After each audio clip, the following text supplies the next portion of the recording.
First, a brief pastoral note. At this 9 o'clock Sunday Mass from here on out, after everyone has had the chance to depart the church and people have had a moment of silent prayer to give thanks to God, those who wish to remain are going to sing the Salve Regina. This is a beautiful Catholic hymn to Our Lady, our Mother Mary, which is using the words of the Hail Holy Queen prayer at the end of the Rosary. So currently, it is prayed at the end of night prayer for those who use the Liturgy of the Hours. It's also sung at a priest's funeral. But recently, it is catching on at all the major Catholic conferences throughout the country. And there's a desire within our young Catholic families to establish a local custom here. So that's what we're going to do. It's completely voluntary. I simply want everyone to know what's happening in case you wish to participate.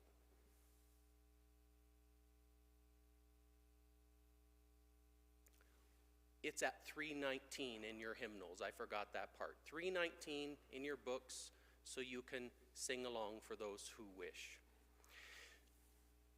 So if somebody said to you, I hope you have a terrible Lent this year, we might take offense. We might feel that the person is being mean. But interestingly enough, while I was praying with these scripture passages this week, what I feel I'm supposed to say to you is, I hope you fail this Lent. So I need to explain where that comes from. I think sometimes what happens is we get excited about Lent and we really want to have a good Lent and we want to do something challenging and we want to become better people and we want to be closer to Jesus. All of that is fine, but the trap we can fall into is this idea that we're supposed to win Lent, right? We're going to be at Easter with a trophy like, I did it. I did it. I fulfilled my resolution. I conquered Lent. I'm a great Catholic, right? And that, I think that can be very dangerous for us because Lent it's not a competition. It's not about bragging rights. Otherwise, you would hear someone say on Easter Sunday, this Lent, I helped 50 people remove the splinter from their eye. And the person is standing there with the wooden beam still in their own eye. That's a failure, right? We didn't even get the wooden beam out of our eye, but we're thinking that we did a great job. So it's a very American way to approach Lent. Let's win Lent this year. Let's accomplish something great for God. I don't know that that's the purpose. I think there's something deeper that's supposed to happen during Lent. I think what's supposed to happen is that we come face to face with our own limitations. I think what's supposed to happen is our brokenness, our sinfulness, our weakness gets revealed. I think we need to realize that we are deeply immature and underdeveloped in all the areas that matter most: faith, hope, love, prayer, works of mercy, vocation, virtue, character. We tend to think that we're doing a pretty good job. I'm doing okay. You're doing okay? Yeah, we're all doing okay. But we're not taking a good hard look at our hearts and the truth that we are lost without Jesus. That's what Lent should do for us. Lent should bring us to our knees. Lent should humble us. Lent should wake us up. It should shake us up. It should be a rude awakening.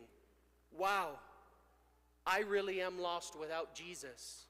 I really can't do this without God. So instead of holding our heads up with pride, man, I had a good Lent, we should hold up our heads looking to heaven, begging for help. That would be a good Lent. please save me. Please have mercy on me. Lord, I am a sinner and I can't do this without you. That's Lent. That's Lent. Have mercy on me, a sinner. Lord, you love me. Come to my rescue. I pray that that's what happens during Lent. So when I say, I hope you fail this Lent, it means I hope that you break that bad habit of treating Lent like a competition where we end up with bragging rights on Easter Sunday. So where does that come from in these scripture passages? Well, if you look at the second reading in the gospel, we could say this. If we who are mortal and corruptible wish to be clothed with incorruptibility and immortality,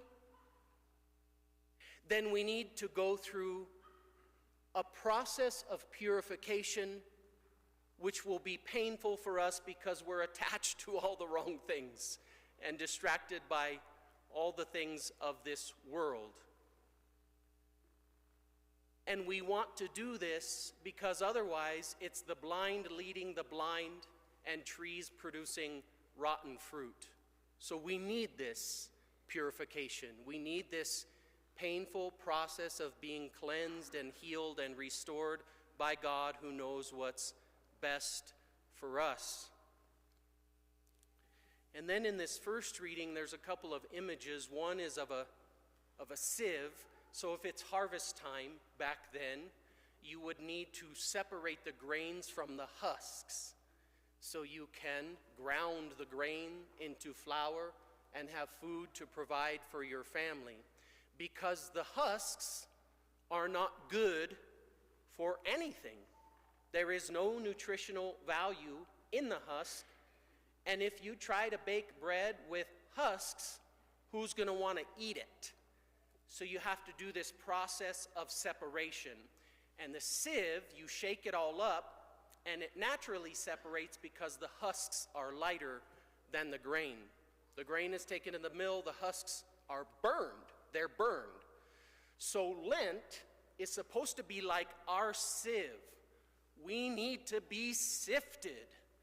We need the husks to come out into the surface because normally they're very well hidden. That's why we think we're doing okay, because we're not looking at the husks. They're all packed down, hidden inside of us, and we think we're fine. So we need to do something during Lent that surfaces all those husks, those things that are not good for us, those things that are not good for others. And if you're not sure what that is in your life, just ask your family and your close friends. Ask your family what your husks are, and they will tell you because they see it. We don't see it, but they see it. They know our weaknesses. They know our shortcomings. They know those things that we do that drive them crazy. Just ask them, what are my husks? They'll tell you. So we need that to happen so that we can present the husks for burning.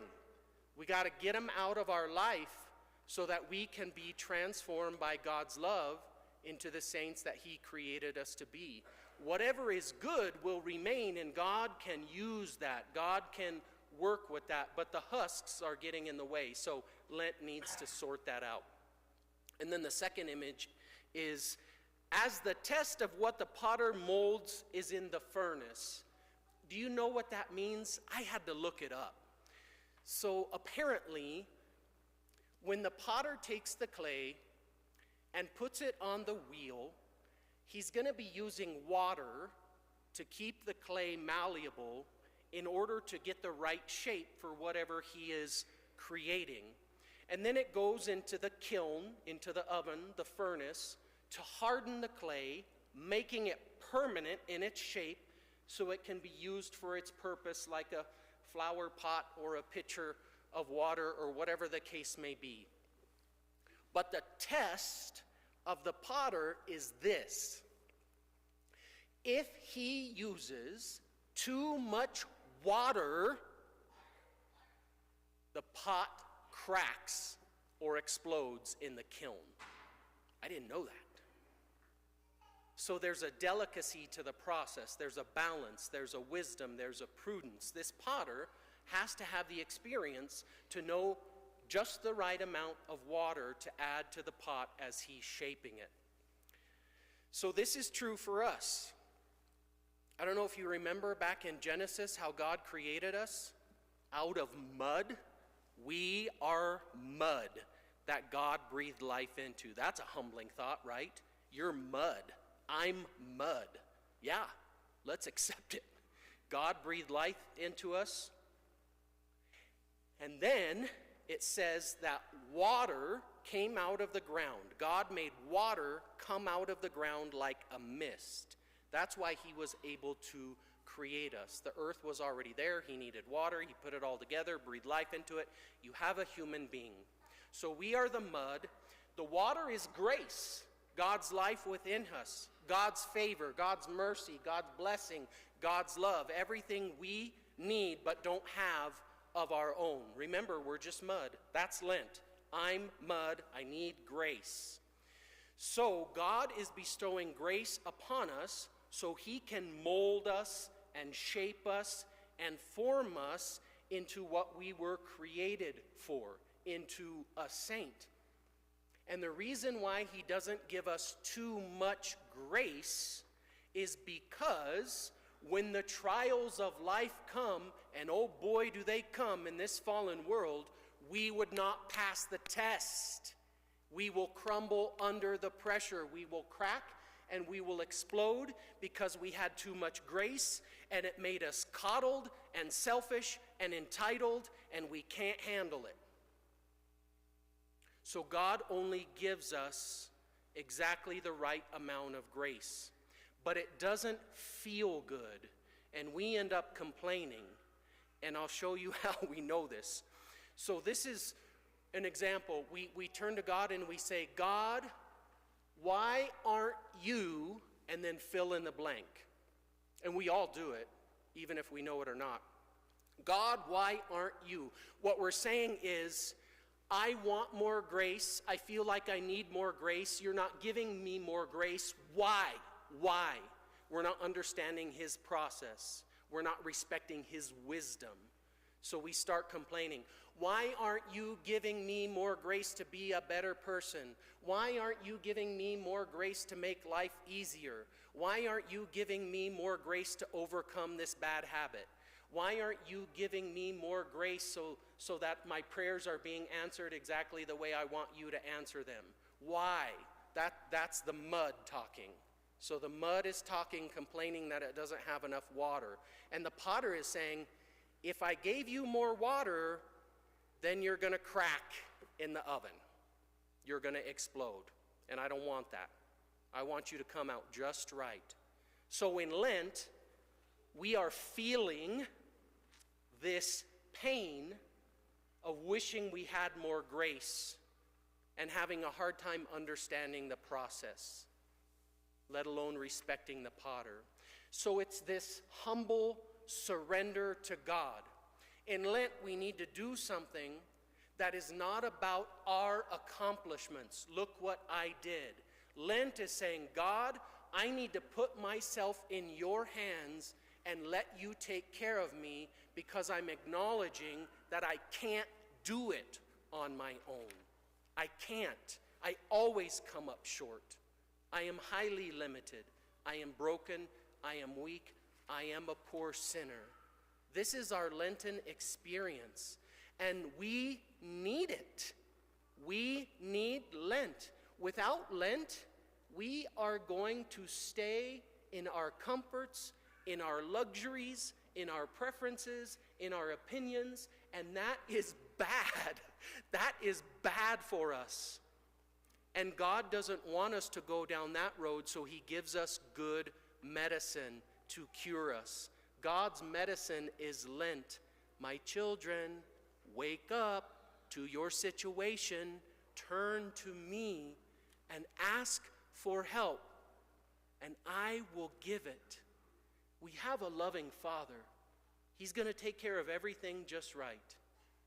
We need to learn how to let him.